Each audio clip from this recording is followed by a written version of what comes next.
Polisi bakal menilang para pengguna knalpot brong. Wah, siap-siap nih para penghobi knalpot brong atau yang suka motornya dipasang knalpot racing.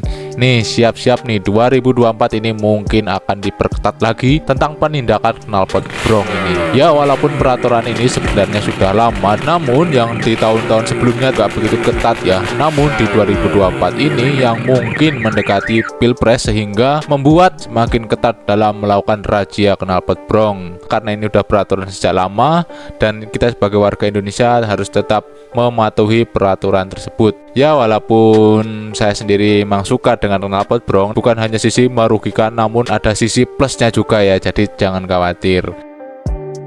Penggunaan knalpot brong memang merupakan pelanggaran lalu lintas. Tidak heran bagi yang melanggar akan ada sanksi tilang sebagaimana diatur dalam Undang-Undang Nomor 22 Tahun 2009 tentang lalu lintas dan angkutan jalan. Polda Metro Jaya menegaskan bahwasanya menggunakan knalpot brong itu dilarang. Latif mengatakan pihak kepolisian akan terlebih dahulu memberikan imbauan kepada pengendara roda 2 untuk tidak menggunakan knalpot brong. Masalah knalpot tetap akan kita lakukan himbauan kepada masyarakat bahwa itu sangat mengganggu ketertiban masyarakat, terutama kebisingan dan mengganggu ketertiban umum, kata Latif dikutip dari detik.com.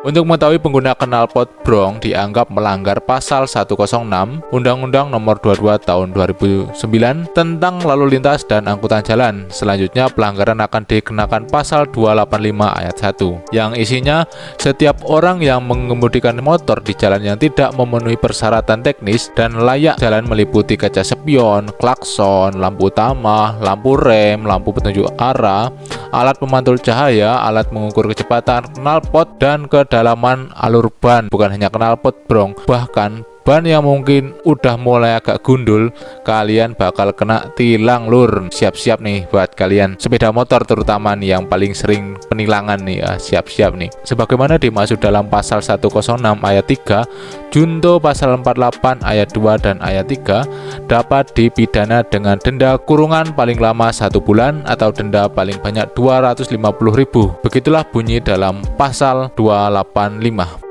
250.000 daripada buat bayar denda nih, kalian bisa buat healing ini lur. Nah, ini penting sekali.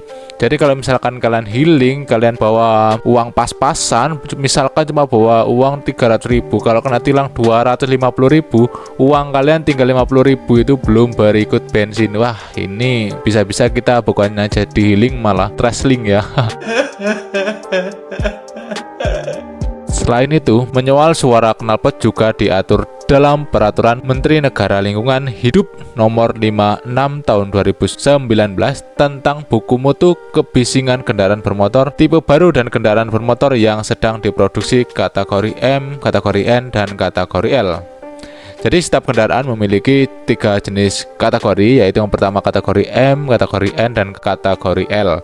Dalam aturan itu disebutkan bahwa motor dengan kapasitas kurang dari 80 cc, tingkat maksimal kebisingan adalah 77 desibel. Motor berkapasitas 80-175 cc, tingkat maksimal kebisingan 80 desibel. Untuk motor dengan di atas 175 cc, maksimal bising 83 desibel. Faktanya di lapangan untuk penindakan knalpot racing rata-rata tidak menggunakan alat tes desibelnya, teman-teman. Jadi misalkan kalian walaupun sudah pakai knalpot racing yang adem, cuman itu masih tetap melanggar peraturan perundang-undangan karena itu sudah tidak menggunakan knalpot yang standar. Nah, itu kalian bisa dipidana dan terkena denda paling banyak 250.000 itu tadi, teman-teman. Knalpot bawaan yang digunakan pada setiap kendaraan sudah pasti mematuhi standar uji sekaligus spesifikasi dari setiap pabrikan.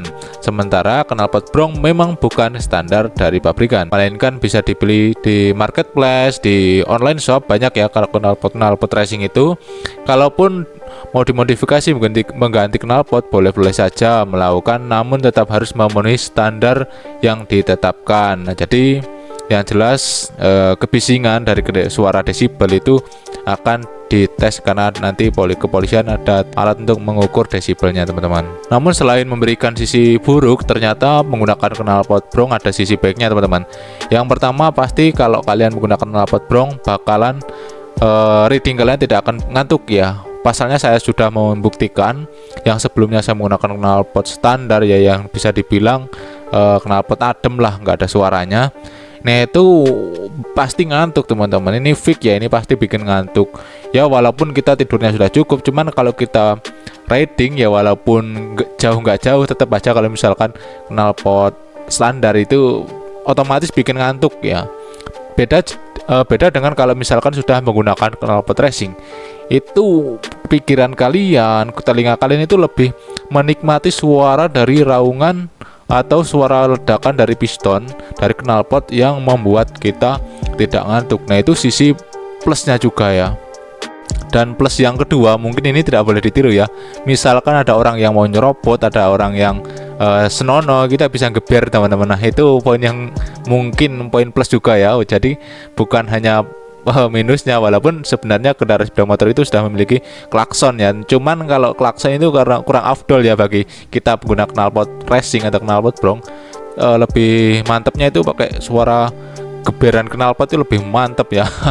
Nah walaupun itu sebenarnya bukan contoh ini, tapi menurut saya ini poin plus juga ini ya. Nah jadi mungkin itu 2 poin plus ya, penggunaan knalpot brong atau knalpot racing, yang dibalik itu semua pasti selalu ada kata minusnya atau kekurangan.